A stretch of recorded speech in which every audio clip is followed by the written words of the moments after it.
Is Test Drive V-Rally still good? Test Drive V-Rally is the second in a trilogy of rally racing games from Eden Studios. Like the first game, it went by a number of different names depending on the platform, publisher, and country of release. For the North American PlayStation, it was Need for Speed V-Rally 2, as it was published by Electronic Arts. In Europe, the PlayStation version was called V-Rally 2 Championship Edition. The Windows version added some additional content and was released as V-Rally 2 Expert Edition, which was the same name used for the European Dreamcast release. Finally, the North American Dreamcast port is known as Test Drive V-Rally. Despite the lackluster Test Drive license, the game was actually met with critical acclaim.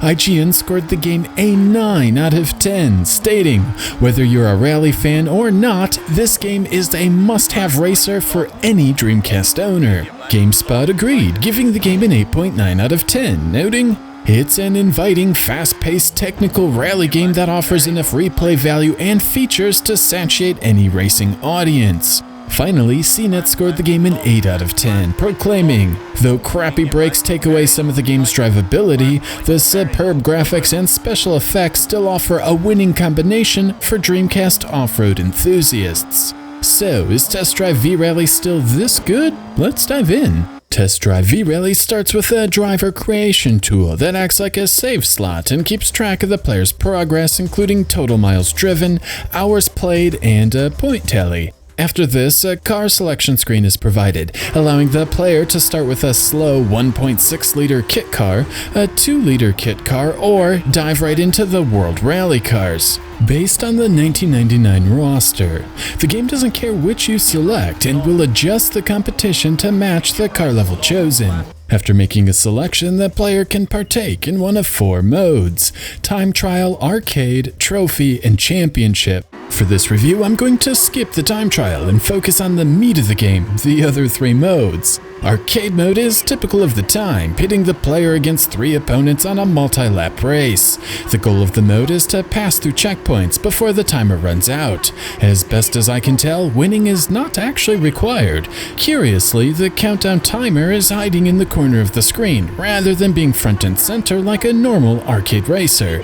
Still, quibbles aside, Test Drive V-Rally leaves a nice first impression. The controls are great. Even using a car from the slowest group, the sensation of speed is convincing, and it won't take long before you're drifting around bends like a pro.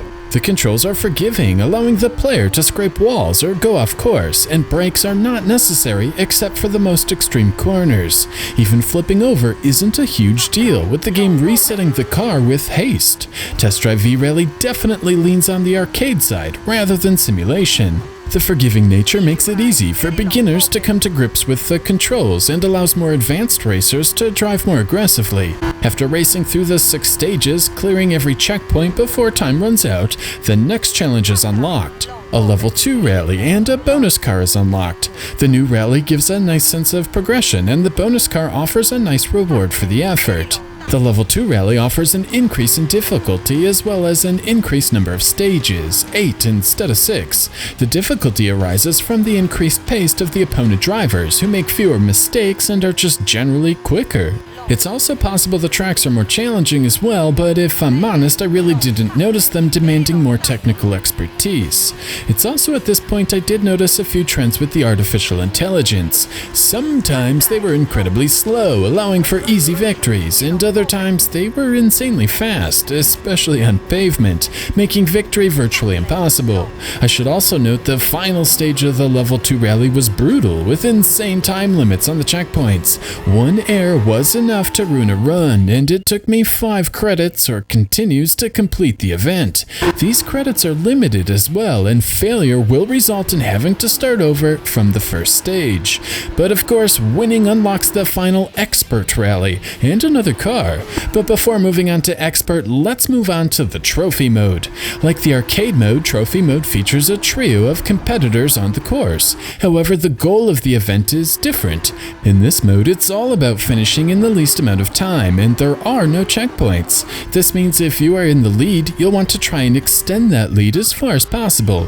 Alternatively, if in second place and having problems passing, finishing just behind first place doesn't really punish the player. It's a subtle change for sure, but having to worry about total time rather than a countdown certainly changes a racer's priorities, and I welcome the altered strategies. Like arcade mode, Trophy has a trio of rallies to compete in, with only one initially available. The European rally isn't too difficult and most players should breeze through it without much fuss. The World Rally, on the other hand, can be tough depending on your chosen car. Using one of the 2-liter cars, for example, I ended up second after the dust settled, an incredibly disappointing result and a waste of an hour of playtime. On my second go-around, I opted for the Lancer Evolution World Rally car and had a much easier time securing victory with a few seconds to spare. Finally, there is Championship mode. Here, each leg of the championship is divided into 2 stages, and the total time after the stages is used for calculating championship points. To win the championship, the player needs to have the most championship points at the end of the rally. Again, European is easy and the World Rally is a bit more challenging. As you've probably noticed from the footage, V-Rally 2 features damage. Headlights and taillights will get smashed and body panels can be dented and crushed. Even cooler, the cars get dirty as the race progresses, or even snow-covered on the cold-weathered courses. While not groundbreaking in 2017, damage wasn't nearly as common in the year 2000, and was definitely a standout feature upon release. However, in Championship mode, the damage actually matters, rather than being merely cosmetic. In the upper right-hand corner of the screen are icons representing various systems of the rally car. When the player collides with obstacles or ventures off course, different parts will start to sustain damage, which negatively impacts handling and speed. A loss of suspension would make driving up hills very slow, and losing steering would make turning nearly impossible. Needless to say, a 12-second lead would evaporate awfully quickly as I watched the car bounce from wall to wall with no grip left. The artificial intelligence also begins to crumble. For example, in the first stage of the French Alps, I decimated my opponents by around 30 seconds. However, in stage 2, I lost by a staggering 15. These 2 courses are in the same event, and there is virtually no reason there should be a 45-second swing between the 2 stages. At this point in Test Drive V-Rally, 6 of the 9 main rallies have been completed, and 6 of the 10 bonus cars have been unlocked. So with that, there are just 3 expert rallies needing to be completed. Up until this point, Test Drive V-Rally presents a pretty fair challenge. I might have failed now and again, but generally speaking, one can select their favorite car and with enough skill be successful. In Expert mode, however, this is not the case. The checkpoints in the arcade Expert Rally are nearly impossible with many cars in the game, and I tried a ton of different cars. However, I was finally able to find success with the Toyota Celica GT4 bonus car. It seems the timer was designed with the World Rally cars in mind, and the Celica offered just enough advantage to make it through all 8 stages.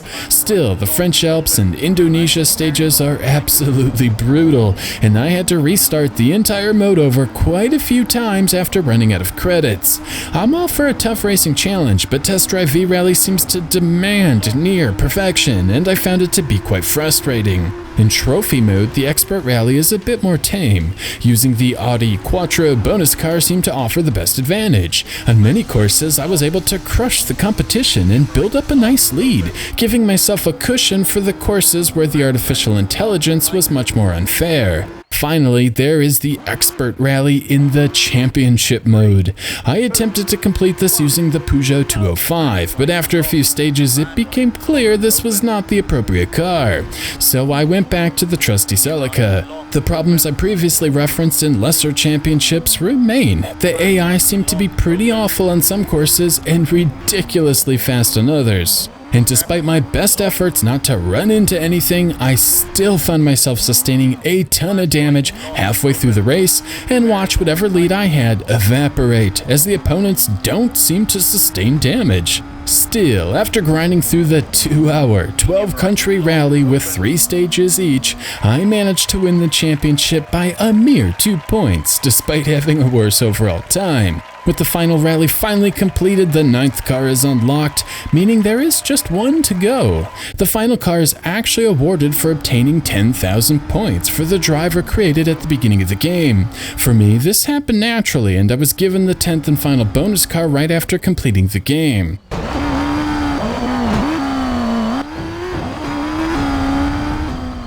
Graphically, Test Drive V-Rally is a good-looking game. For starters, I have to talk about the frame rate. For the most part, it remains a silky smooth 60 frames per second. It will dip if there are multiple opponents on the screen, and especially in replays where there are dirt or snow effects.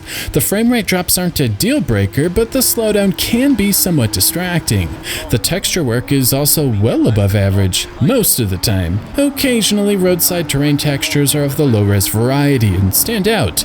The wet Indonesia road surface is also laughable, hardly resembling mud and looking extremely fake. Still, these texture issues are rare, and generally speaking, the quality is easily on par with the mid-range offerings on contemporary consoles. I'm not saying it can compare with the top-tier late-release offerings on those systems, but you certainly wouldn't confuse Test Drive V-Rally for an N64 game. Finally, the polygon count and level geometry is above average. Each car looks distinct. Round items like wheel wells, bonnets, and tailpipes all look round rather than polygonal. Most impressive for me is the foliage. The jungle and forest areas look dense and realistic, rather than looking like some low-resolution billboards. In fact, at times, Test Drive V-Rally is a breathtaking game, with bright visuals that pop, an insane sensation of speed, and a truly next-gen level of detail. When compared to the first V-Rally game on the PlayStation, it's easy to see what a massive leap forward the 6th generation consoles were over the 5th generation. Very long title. I must also give the developers kudos for including a genuine 16:9 anamorphic widescreen option. This feature was somewhat rare back in 2000, but the fact the 480p image can be stretched to fill a modern display is awesome. The audio is top-notch as well. The engine notes sound terrific with a realistic mechanical hum, and there are plenty of little touches like shifting sounds and turbo whine. When a pack of cars are on the screen, it becomes even more impressive with a symphony of high-tech engine sounds. There really is nothing to complain about here, and the audio holds up remarkably well. The soundtrack, on the other hand, is just okay. It's a licensed track from a metal band called Sin. Despite scouring the internet for information on their music, I could not find records of any band going by this name in the year 2000. The credits don't list the artist's name or record label either, so it's possible Eden Studios just used a local or even house band to create the tracks. In any case, it serves the purpose of intense background music, but I couldn't imagine listening to it outside the game. Your tastes may vary, of course, and if this is in fact some famous act, I apologize for not giving them their dues. So, with all of that out of the way, we arrive back to the question asked at the beginning of the video: is Test Drive V-Rally still good? First, I have to give credit where credit is due. Test Drive V-Rally leaves a terrific first impression, and the smooth steering and flashy graphics do an awesome job drawing the player into the game. Even better, the controls are, well, great. I'm a fan of all racing games, from serious simulations to full-on arcade games, and I had no problem quickly adapting to the arcade physics presented in Test Drive V-Rally. I really enjoy how the front tires seem to actually steer the front end of the car, taking the guesswork out of corner entry. Better still, I love how gentle throttle inputs allow the player to steer the rally cars from the rear during power slides. It feels awesome, and Test Drive V-Rally features some of the smoothest drifting mechanics this side of Ridge Racer. I also enjoy the structure of the game. The checkpoints in the arcade mode, time focus of trophy mode, and point system of championship mode offer a sufficient change in strategies, making the game's massive amount of content worthwhile without feeling repetitive or wearing out its welcome. The progressions and reward systems are also solid, slowly unlocking new challenges and using bonus cars to complete in the newly unlocked challenges offers a nice carrot to striving for success. Test Drive V-Rally does a wonderful job improving on the mishaps of the first V-Rally and compares favorably to racers of the time. However, while V-Rally makes a great first impression and is all around a competent game, it has some flaws. The first problem is the artificial intelligence, which is bad. About halfway through my playthrough, it became obvious there's nothing intelligent about it. Opposing cars follow a predetermined path. As you can see here, two opponents are chasing each other lockstep without missing a beat. In another example, I watched the AI opponent flip over a turn in the exact same fashion on all 3 laps of a stage. It's hard to feel immersed in the racing world when it's painfully obvious you are racing a rigid computer program. And I think this has to do with the courses. In all honesty, it doesn't feel like much thought was put into these whatsoever. The poor AI drone flipping in the same spot lap after lap is a metaphor for what it's like to race through many of the game's courses. Like V-Rally 1, in V-Rally 2 the cars still seem to lack a sense of weight. This means they like to flip over a lot. The first flip is the forward flip. Go too fast over a jump and the nose dives forward, with the rear racing past. Sometimes this can be avoided with a little common sense, and other times it's like the track contains a little carpet monster waiting to trip the player. Side flips can also be prevalent at times, though not as annoying. For one, the player can see turns coming and brake appropriately, which is nice. Still, oftentimes the area outside of the road surface is still very drivable, allowing the player to take turns quicker. And then every once in a while, there is a bumper dip waiting to flip the car. Some of these issues could be avoided if the co-pilot was, well, useful.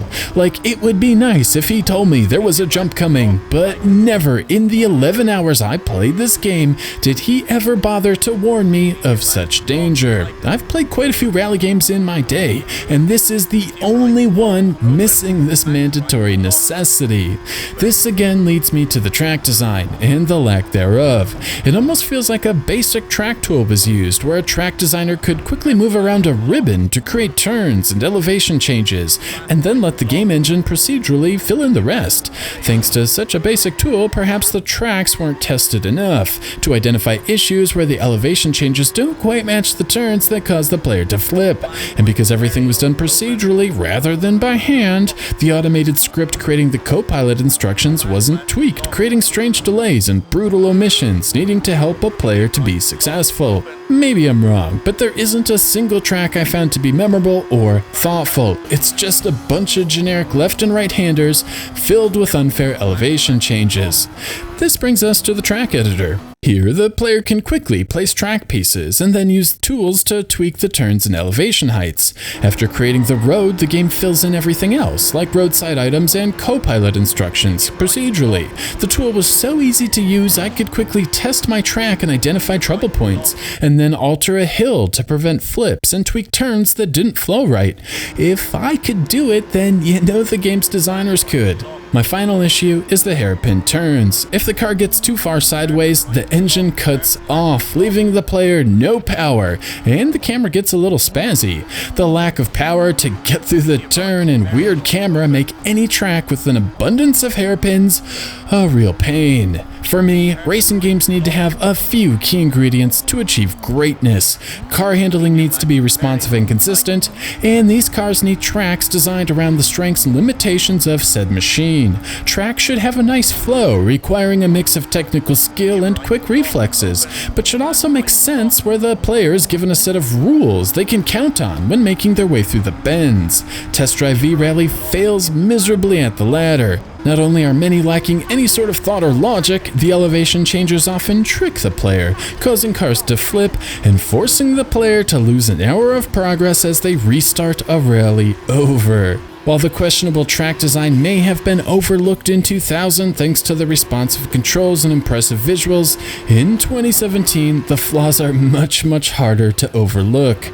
Test Drive V-Rally could have been an amazing game if someone would have gone through the courses and manually tweaked the flaws. Still, it isn't all bad. The snow courses in particular can be downright amazing. The lack of phantom bumps and the awesome drift mechanics makes racing through the bends an absolute treat. treat, and I always look forward to these stages. Other tracks are certainly more benign as well, lacking anything truly amazing, but also lacking in anything frustrating. But a few of the courses really do drag down the overall experience. So, while I would still consider Test Drive V-Rally a good game, in my opinion, it is far from great. When the game shines, it shines brightly with a sensational sense of speed and unrivaled sense of control. I just wish the same level of detail and polish was put into all aspects of the game. If you're looking for a fun way to spend an afternoon, Test Drive V-Rally certainly fits the bill, though completing the game might test your patience. If you're looking for a rally game that has withstood the test of time, Test Drive V-Rally falls a little short.